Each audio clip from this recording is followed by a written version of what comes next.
Amorim.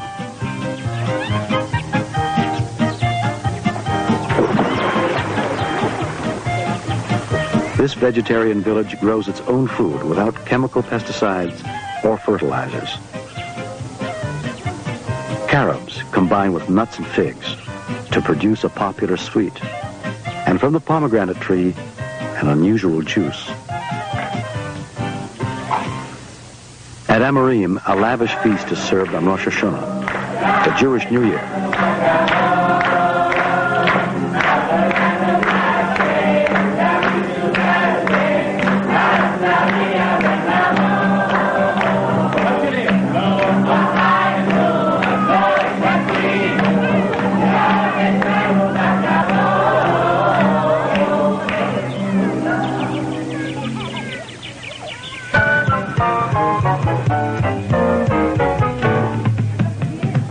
In the cities of the world, vegetarianism has become an integral part of the cultural mosaic.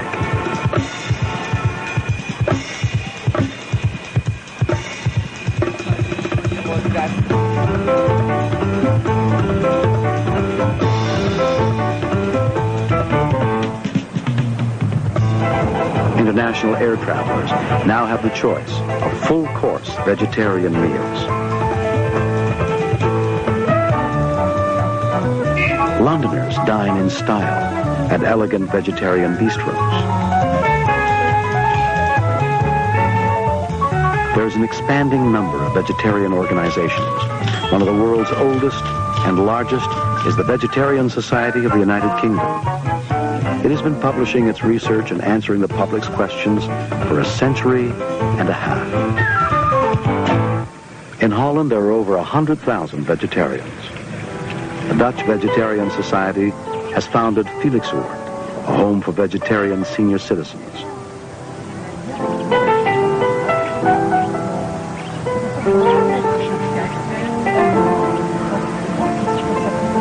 There's one last important question that vegetarianism leads us to, and it has to do with the use we make of our farmland. Some authorities believe that it's wrong to go on allocating so much of it to meat production. They point out that if our crops were directed towards people rather than towards animals, we could feed many more of the Earth's hungry population. British biochemist Dr. Alan Long. We find that, for instance, 1/3 of the world's cereal crops is grown to feed the animals, the farm animals, in the rich nations.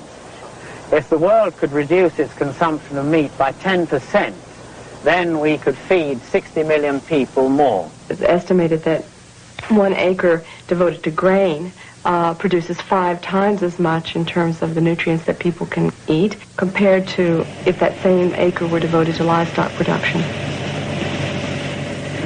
1 acre devoted to legume production produces something on the order of 10 times more protein than if it were devoted to livestock production. And leafy vegetables, the comparison is 15 times more protein produced on an acre devoted to livestock production.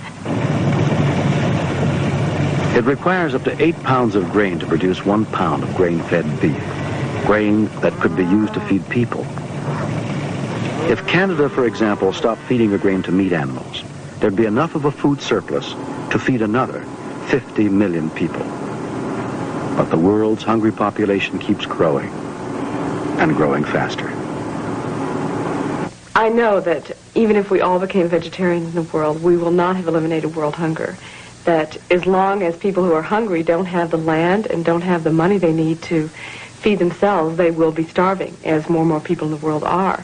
What I believe is that the importance is that as we choose a diet that we know is the best for our bodies and the best in terms of what the earth can supply for the most people, as we make that conscious choice, we are changing ourselves.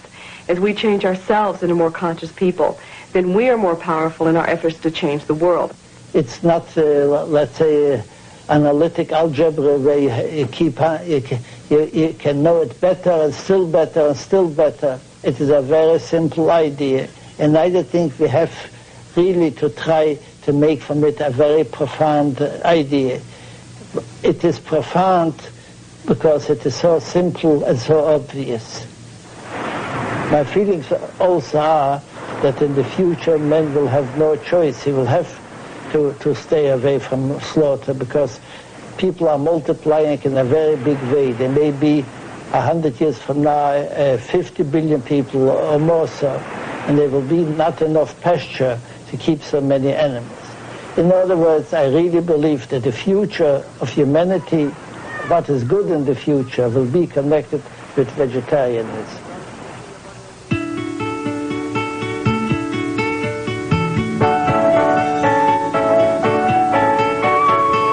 For many, the practice of a vegetarian way of life is a voyage of discovery into a world of richer health, of more humane ethics, and the vision of a better global economy. At the heart of this discovery is the knowledge that all life forms on this planet are inextricably linked. It is a way of life beginning with the individual that not only affects our friends and neighbors, but ultimately the well-being of our entire planet.